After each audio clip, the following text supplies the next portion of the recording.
오늘 말씀의 제목을 은혜의 통로가 된 무비보셋이라고 잡아봤습니다. 무비보셋이 은혜의 통로가 될 수 있는 사람이 아닙니다. 그런데 이 무비보셋을 은혜의 통로가 되게 하신 분이 다윗 왕이었다고 하는 것이요. 다윗은 일반 보통 사람들과는 좀 다른 면이 있었습니다. 그 중에 하나가 굉장히 어진 선왕의 모습들을 보여주죠. 그는 특별히 왕이 된 다음에도 그 선한 마음을 지키려고 아주 애를 많이 쓴 사람입니다. 사무엘 하 8장 15절 말씀을 보시면 다윗이 온 이스라엘을 다스려 모든 백성에게 정의와 공의를 행할세. 왕이 된 이후에도 정의와 공의를 행했다. 인기를 얻기 위해서 뭐 하는 일들이 아니라 실제로 절대 권력을 가진 그 위치에서 정의롭고 공의를 행했다. 굉장히 신적 존재에 대한 이런 표현 아닙니까? 보통 인간으로서는 할 수 없는 겁니다. 이제 청선이 앞에 있는데 정말 하나님께서 그래도 추리고 추려서 공의와 정의를 행할 수 있는 사람을 뽑아주시기를 기도해야 될 줄로 믿습니다. 여러분, 이게 얼마나 귀한 일인지 알 수가 없습니다. 자, 오늘 말씀은 그런 정의와 공의를 행하는 이 다윗 왕이 행했던 아주 살짝 지나갈 수도 있었던 아름다운 하나의 이야기를 담고 있습니다.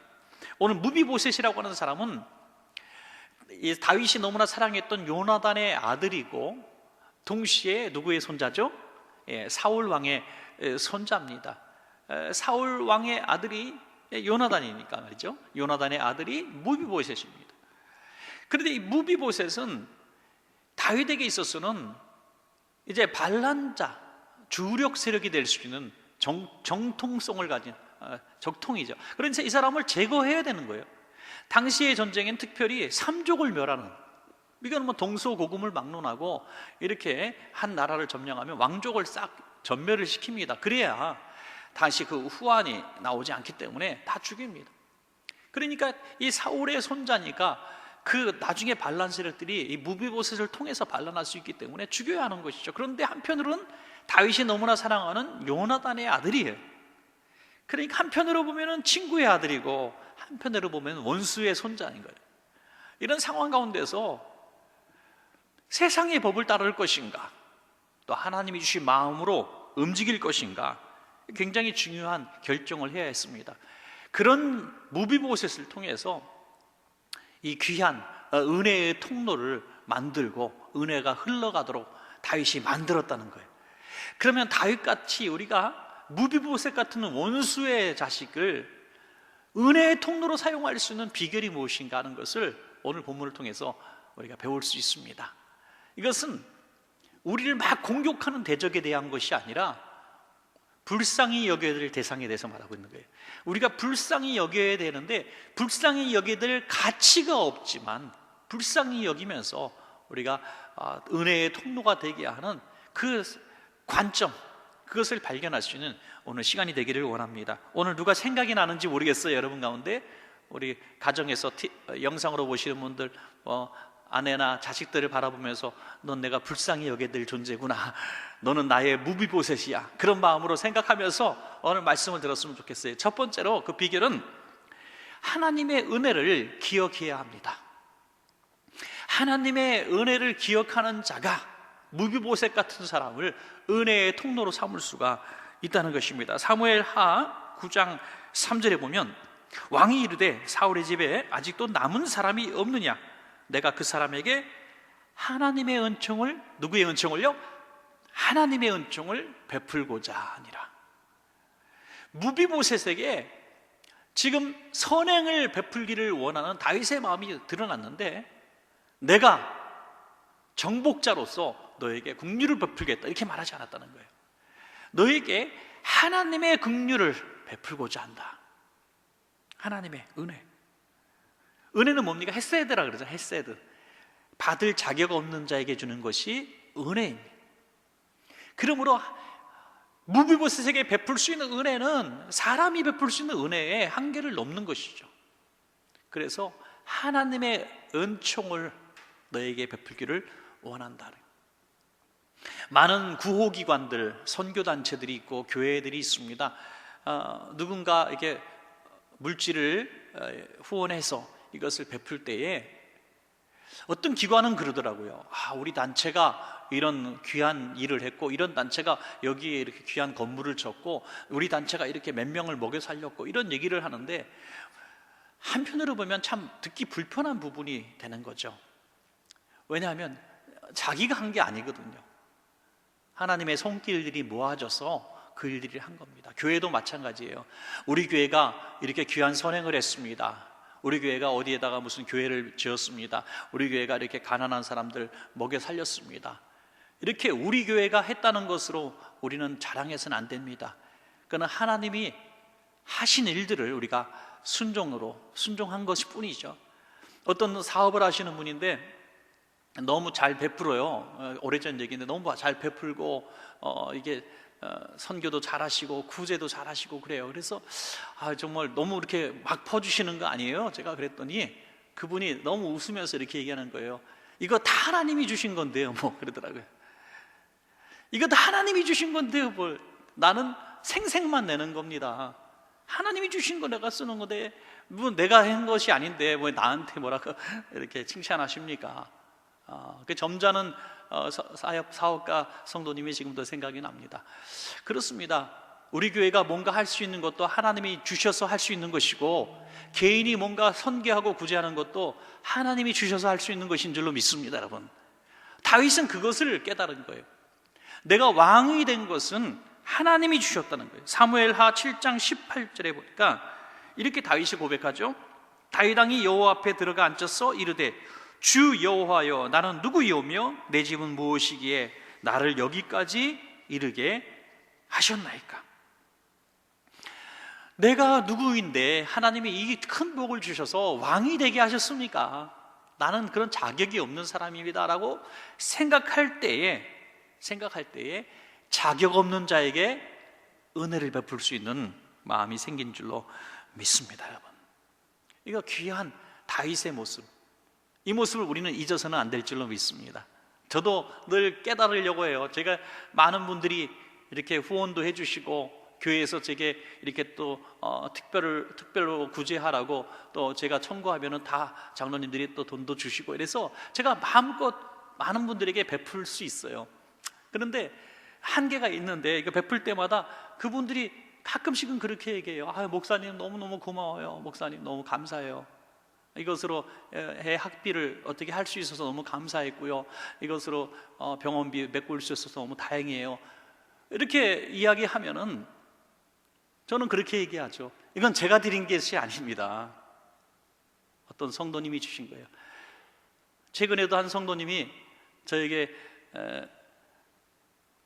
좀 거액을 갖고 오셔서 그걸 봉투로 10개로 나눠가지고 한 몇 개월 동안 10개로 이렇게 나눠드린 적도 있었습니다. 그때마다 많은 분들이 너무 고마워하죠.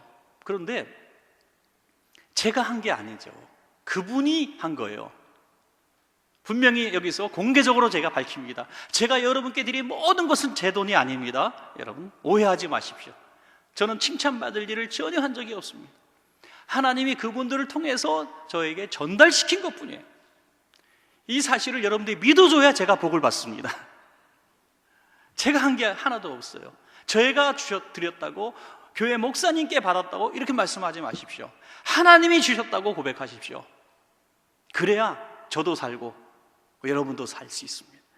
그리고 베푸신 분들도 하나님께 복을 받을 수가 있습니다. 에베소서 2장 8절부터 9절까지 한번 읽어볼까요? 에베소서 2장 8절부터 9절 시작. 너희는 그 은혜에 의하여 믿음으로 말미암아 구원을 받았으니 이것은 너희에게서 난 것이 아니요 하나님의 선물이라. 행위에서 난 것이 아니니 이는 누구든지 자랑하지 못하게 하려 함이라. 아멘. 우리가 받은 은혜, 최고의 은혜가 뭡니까? 구원인 줄로 믿습니다. 우리가 받은 최고의 은혜는 구원인데, 돈으로, 수고로, 눈물로, 땀으로 도무지 살 수 없는 것이 구원인데, 이것을 뭘로 받았어요? 은혜로 받았다는 거예요. 공짜로. 하나님의 은혜를 공짜로 받았다는 거예요. 우리가 받은 것 중에 최고의 것이 구원인데 그걸 이미 받았습니다. 그러므로 말미암아 이 하나님의 은혜에 감격하고 감사하면 조그만 것들이 뭐 이렇게 좀 들어가고 나가고 들락날락 거려도 우리는 울고 웃고 할 이유가 없다는 것이죠. 에베소서 2장 10절에 보니까 우리에게 주신 하나님의 그러면 각 주시는 은총 또 그 선물들이 왜 주셨나 여기 나와 있어요. 한번 읽어볼까요? 시작. 우리는 그가 만드신 바라 그리스도 예수 안에서 선한 일을 위하여 지으심을 받은 자니 이 일은 하나님이 전에 예비하사 우리로 그 가운데서 행하게 하려 하심이니라. 아멘. 우리에게 주신 많은 하나님의 은혜는 은혜가 머물게 하기 위해 주신 것이 아니라 은혜의 통로가 되게 하시려고 주신 은혜라는 겁니다. 우리에게 주신 모든 은혜는 은혜의 통로로 흘려보내야 된다는 겁니다. 그래야 하나님께서 우리에게 은혜 주신 것들에 대해서 후회하지 않으시고 더 갑절로 부어주실 줄로 믿습니다, 여러분.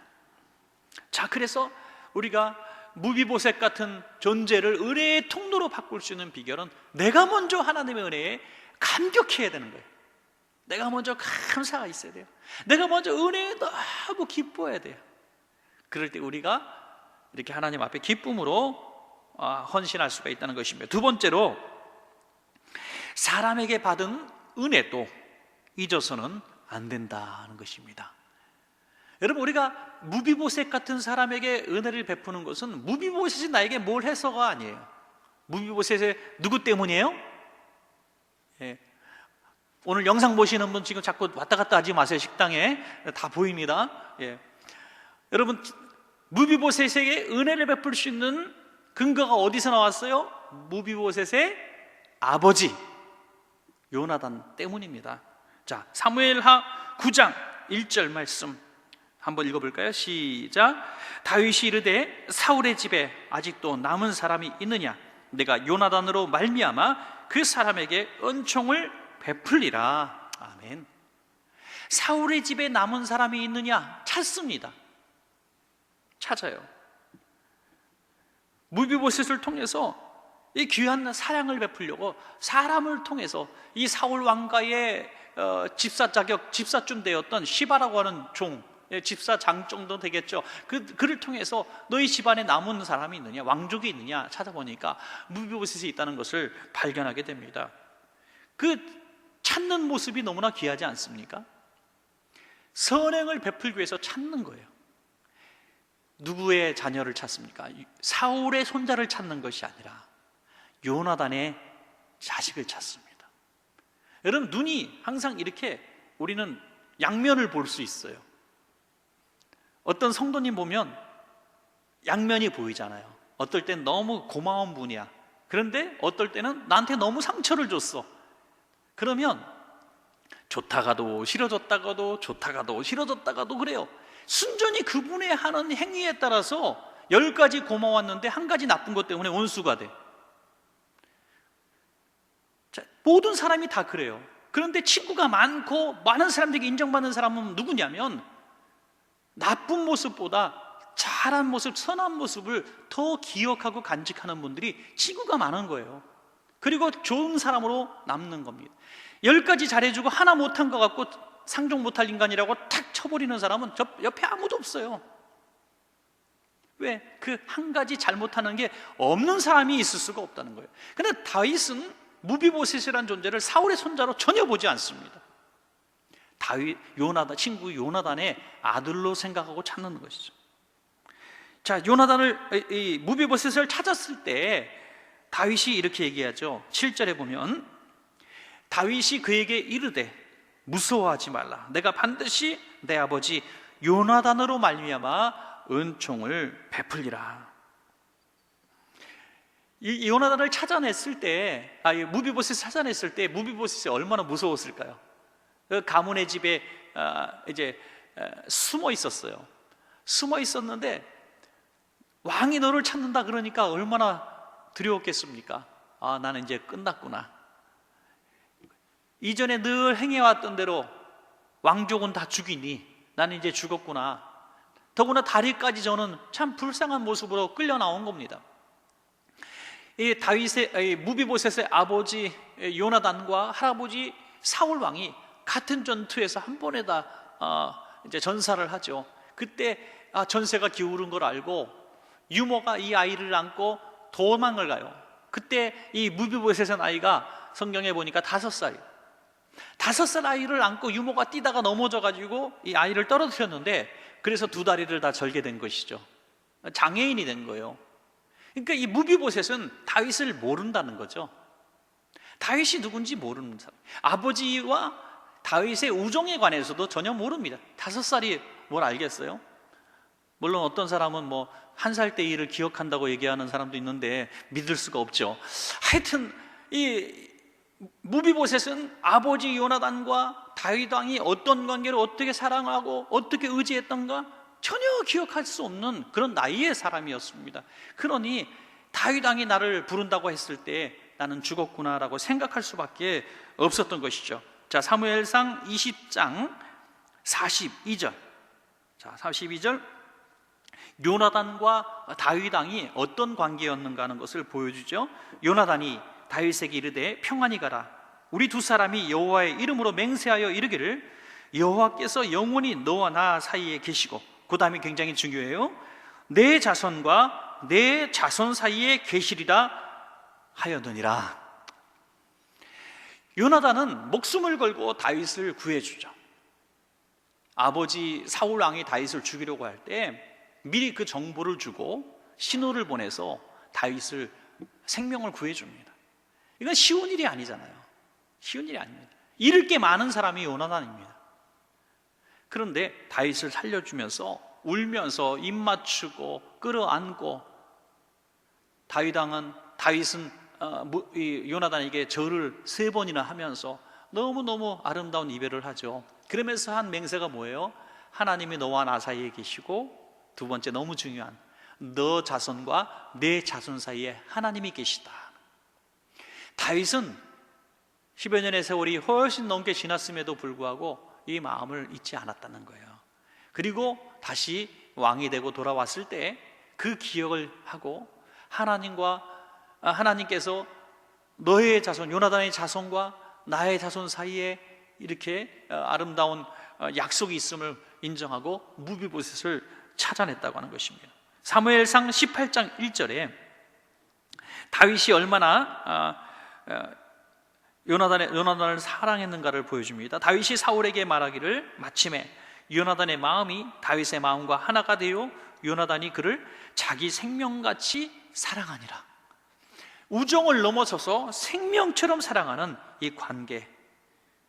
그러니 요나단이 죽었을 때 너무너무 슬퍼가지고 활로래 애가를 만들어서 다윗을 슬퍼하며 불렀던 것이죠. 자, 무비보셋은 나를 죽이려고 그렇게 괴롭혔던 사울 왕의 적통이지만은 다윗의 마음속에는 늘 사랑하는 친구 요나단의 아들이었던 것입니다. 그래서 이 귀한 우정을 생각하고 찾아내서 이 사랑을 갚는, 하나님과 했던 약속을 지켜내는 모습을 보게 되는 것입니다. 여러분, 사람을 바라볼 때, 양면성이 보여질 때 잘한 것, 고마운 것, 내게 은혜를 베푼 것만 더 많이 기억하시기 바랍니다. 그럴 때에 그를 은혜의 통로로 삼을 수가 있는 거예요. 저도 좀 그렇게 변하려고 몸부림을 좀 치는 것 같아요. 어떤 목사님이 설교하다가 자꾸 마음에 안 들어서, 내가 그렇게 마음에 안 들고 설교가 마음에 안 들면 다 떠나라 그랬더니 맨 앞에 있는 사모님이 정말 그래도 되냐 그랬대요. 그러니까 자기가 마음에 드는 사람이 과연 몇 명이나 있겠어요. 근데 자꾸 좋은 모습만 기억하는 거예요. 좋은 모습, 이분은 이래서 좋고 저래선 저분에 좋고, 우리 큰아들은 너무 착해서 좋고, 둘째 아들은 정말 집안일 잘 도와줘서 좋고 고맙고, 셋째 아들은 뭐 또 공부를 잘해서 좋고, 뭐 넷째 아들은 몇째까지 갈까요? 하여튼 뭐 이렇게 좋은 모습만 자꾸 보는 거예요. 그러면은 나쁜 모습이 잘 안 보이고 감춰지는 거예요. 모두가 다 필요한 거예요. 그래서 그런지 우리 교육자들도 보면은 한 사람도 보낼 사람이 없어요. 너무 다 필요하고 소중한 사람들만 있는 것 같아요. 하나님이 보내주신 것 같아요. 우리 장로님들도 바라보면 한 분 한 분이 너무너무 좋으신 분들이 다 이렇게 뭉쳐가지고 대한민국의 제일 좋은 장로님들이 모인 것 같아요. 오늘 이렇게 제가 알랑방구를 끼는지 모르겠지만 하여튼 다 좋은, 우리 성도님들, 권사님들 보면요, 왜 이렇게 다 아름답고 귀하신지 알 수가 없어요. 그래서 어떤 분이 얘기하더라고요. 원천교회는 권사를 20대부터 시키냐 그래서 그렇다 그랬어요. 20대로 보이는데 좀 너무 심한가? 하여튼 30대로 합시다. 하여튼 우리 청년들, 주일학교 학생들 모두 보면은 다 이쁘고 너무 아름답고 너무 소중하고 그래요. 그런 분들을 지금 못 보고 있으니 진짜 너무너무 보고 싶고 그립고 그래요. 여러분도 그렇죠? 별로라고 그러는 분들이 한 두 분 지금 계셨는데 하여튼 너무 보고 싶고 그립고 그렇습니다. 그런데 이렇게 그리워하고 만나면 딱 만나서 너무 반갑고 설레고 그럴 것 같은데 또 만나면 반가워요 그러고 또 2분 지나면 또 다 잊어버리더라고요.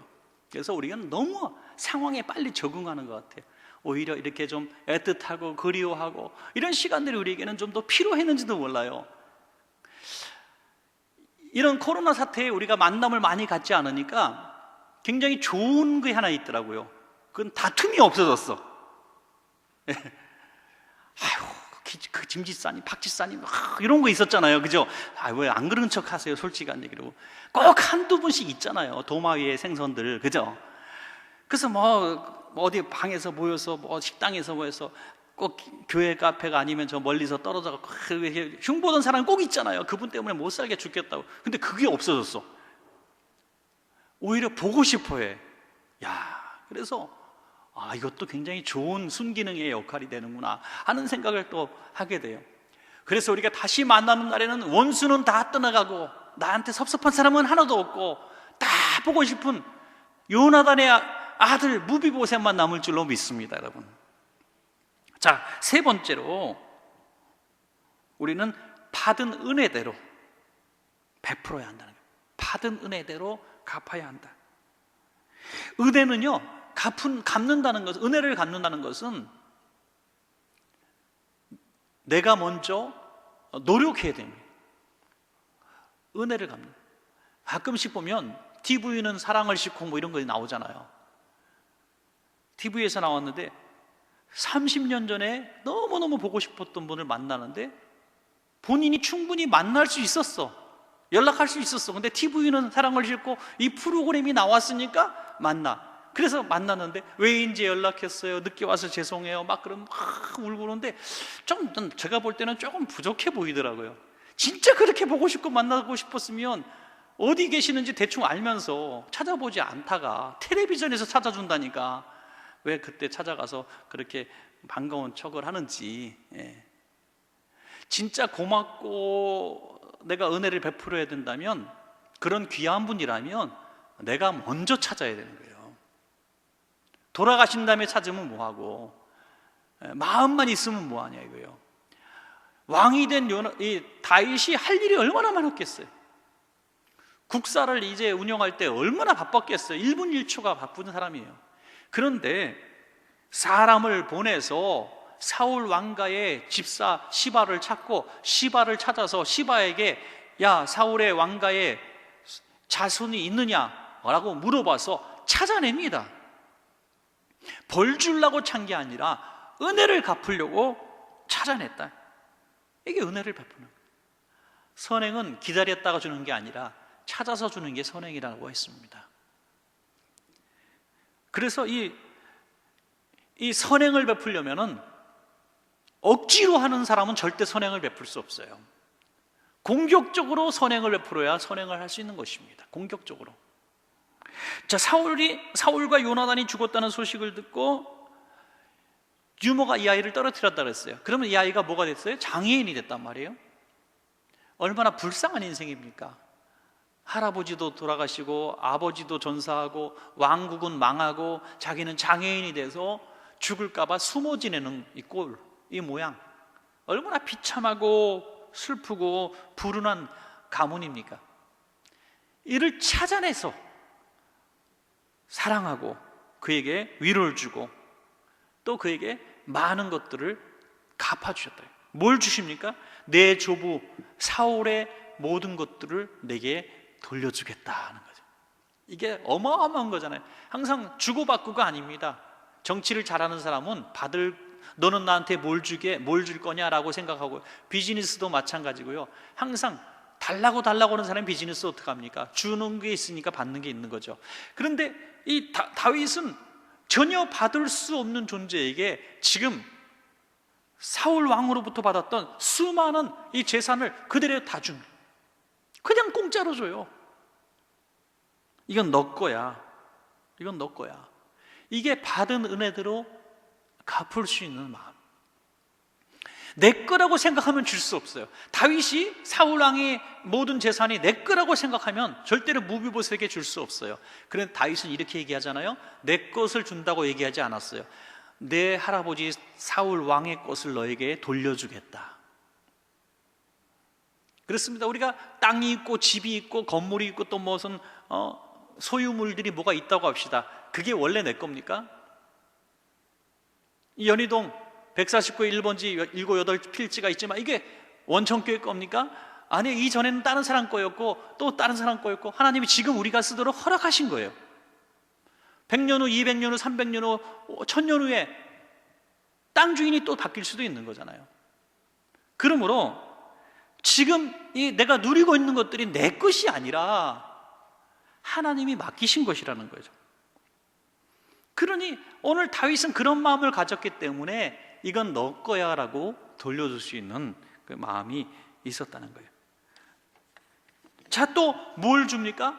신분의 회복을 줘요. 왕자의 신분을 회복시켜 줍니다. 자기와 같이 식사를 하면서 왕자로 인정해 줍니다. 왕의 식탁에서 밥을 먹게 하는 거예요. 참 다윗은 참 멋있는 사람 같아요. 인격적으로 봐도 너무 드라마틱한 이런 삶을 산 사람이 아닌가 싶습니다. 자, 마지막 네 번째로, 그래서 은혜는 축복의 통로가 되는 줄로 믿습니다. 다윗이 왜 다윗의 복을 받았습니까? 지금 은혜를 축복의 통로로 삼을 수 있는 사람이었기 때문에 오늘 그렇게 축복을 받은 사람이 되었습니다.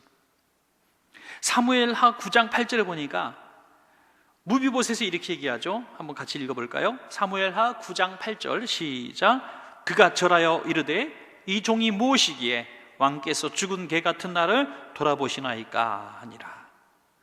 죽은 개, 죽은 개가 무슨 쓸모가 있겠습니까? 죽은 개 같은 나를 돌아보시는. 왜? 여러분, 가끔 우리가 너무 감격할 때, 하나님의 은혜에 고마울 때, 하나님 왜 날 사랑하십니까? 하나님 나를 왜 또 용서해 주셨습니까? 하나님 나 같은 게 뭐라고 나를 또 이렇게 쓰십니까? 이렇게 감격할 때가 있을 거예요, 가끔씩. 그때는 언제입니까? 내가 하나님 앞에 불충했을 때, 범죄했을 때, 스스로 돌아볼 때 너무 부끄러울 때, 이럴 때 이런 고백이 나오는 거예요.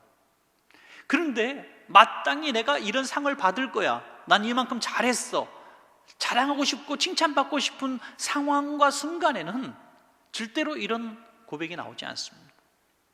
하나님 나한테 더 큰 거 주실 줄로 내가 기대합니다, 이렇게 나오는 거죠.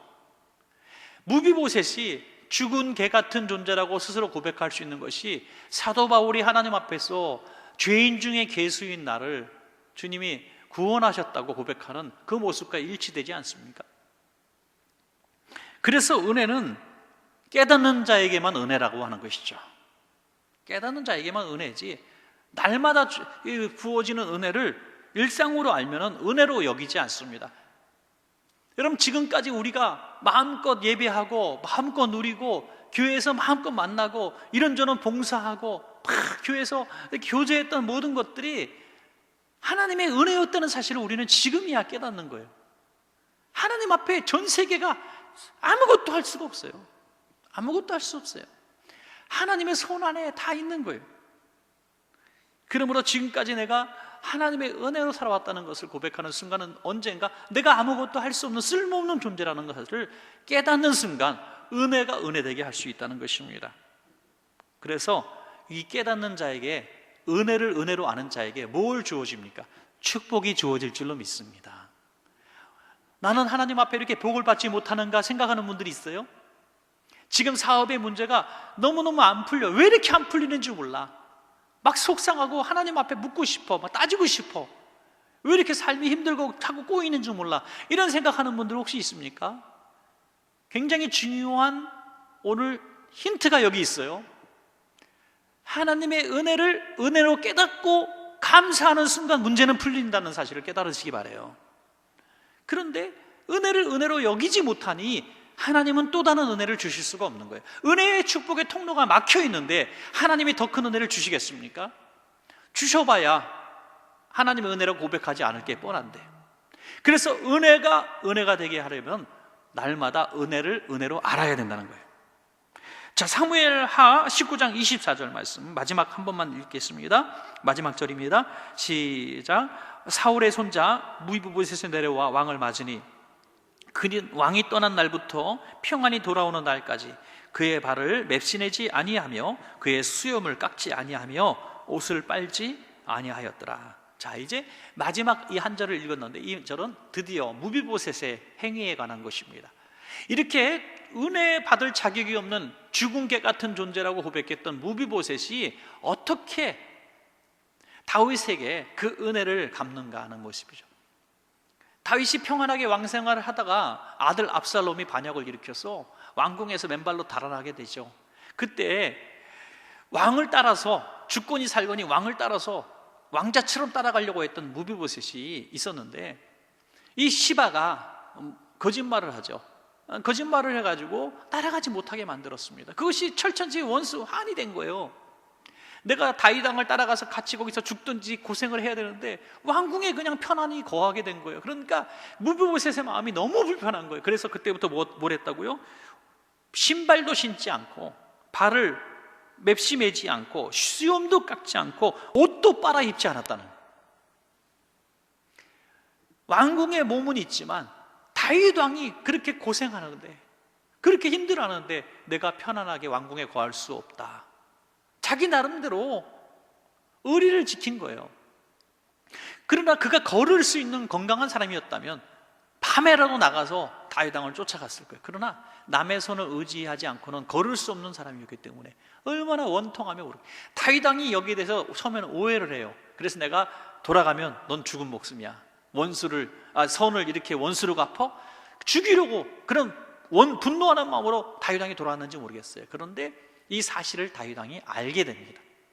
이러한 모습을 통해서 알게 됐을 때 더 큰 상을 내리려고 해요. 더 큰 밭을 선물로 주려고 했을 때 뭐라고 얘기합니까? 왕이시여, 왕이 왕궁에 돌아온 것으로 저는 만족합니다. 제게 더 다른 선물은 필요 없습니다. 제게 가장 큰 선물은 왕의 귀환입니다.